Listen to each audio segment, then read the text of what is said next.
Can everybody see what's on the screen? It says how to write a screenplay, a short tutorial on screenwriting from Joseph Labasco. Okay, let's go to, before you see any movie in the theaters, it starts as an idea in someone's mind. Inspiration can hit you at any time. Someone wronged you, someone cut you off on a road, and you want to get them back to them, so you trigger it, you put it in the story. In my case, I was overwhelmed by an incredibly positive experience, and I wanted to share it with people. Danielle, your husband is a judge. That's great fodder for a TV series. Murder, She Wrote meets The Good Wife. Pat, you love the Buffalo Bills. Like I said earlier, you can write a movie where they actually win a few Super Bowls in a row.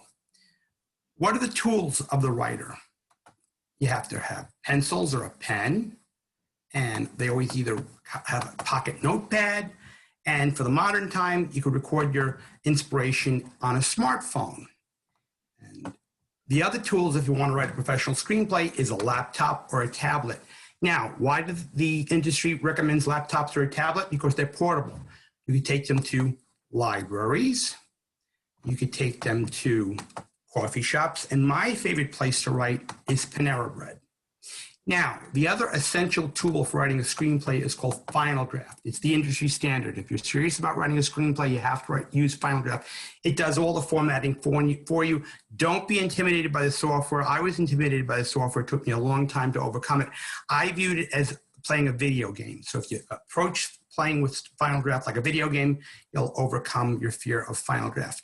All stories, no matter what medium, whether they're film, TV, play, they follow a very basic 3-act structure. The first act introduces the main character, introduces his weaknesses, introduces why we care for him, and what we do is we then go to a critical point where there's a change in his life, which is the first act, and then there's a midpoint, and then there's a final act. And the final act is like sort of the down point of the movie where the people think, oh, all is lost, the heroes. And a lot of people think the movie's over, but it isn't. And then it has the happy ending at the end. So what we do is, in my movie, we start with the log line. What happened if an unemployed filmmaker had to work as a janitor at his local high school? So my movie is called The $1 Billion Janitor. It starts with a young Hollywood filmmaker who's called into his boss's office someday in Hollywood, and the movie mogul says, look, my movie studio is hemorrhaging money because your movie's not what the people want. He's telling them they don't want movies about flaming devil skulls or cold cut murders.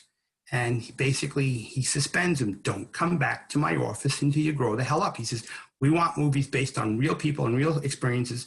Don't come back to your grow up. So he's forced to leave Hollywood. He not only does he lose his job, he gets audited by the IRS. He loses his expensive penthouse apartment, and he loses his girlfriend. So he leaves Hollywood, flies back to his childhood home of Massapequa, Long Island, and he's forced to live in his parents' basement.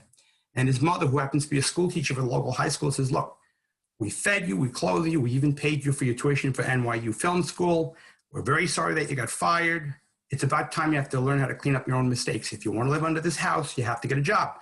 So for all intents and purposes, he doesn't have any marketable skills, so he has to take any old job. One of his first jobs is a bartender. He's working a party in a catering hall. So they tell him to go get olives in the walk-in refrigerator.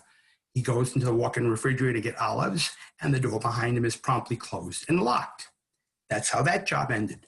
The second job, he's working as a laborer on a construction site. Laborers do all the grunt work, all the backbreaking work. It's good pay, but you earn it. The foreman of the construction site tells him to lift heavy I-beams. Now, he didn't have a hand truck, nor did he have a pallet or anything. They just wanted to lift heavy I-beams. So the main character thinks quickly. He says, I'm the new guy here. Let me get the coffee orders. So he gets the coffee orders from all the co-workers, takes their money, gets in his car, drives away, and doesn't come back. The next job is when he is a school bus driver, and the teenagers persuade him to take him to the local McDonald's instead of taking him home. So since he's naive, he drops off at the McDonald's, and while he goes to the bathroom, he comes back, he sees the teenagers driving away with his bus. And then we go to this one. He's a baby photographer for Sears Portrait Studio. So while he's putting the baby up on the table, accidentally the baby falls. Fortunately, the baby was fine. The baby didn't get hurt. So his mother is a school teacher at the local high school. She says, Joe, they're hiring janitors at the local high school. Why don't you apply? So he applies, he gets the job as a janitor at the local high school, where he meets the principal, played by James Woods. He's the villain. I'm not going to go into why he's the villain. He's the villain. And he meets the beautiful guidance counselor, played by Haley Steinfeld, who happens to be the love interest. And then he meets the head janitor, played by Peter Dinklage. So basically, he's doing his janitor's job. He's doing this, he's doing that, he's racking his brains. How can I possibly show Hollywood that I'm grown up? And he's mopping the floors one day, listening to Michael Jackson's Man in the Mirror on his Walkman. And he looks into the classroom. He sees the kids studying, kind of hits him like a golden bullet to the forehead. I know I'm going to use my movie experience to inspire the children to follow their hearts and pursue their dreams.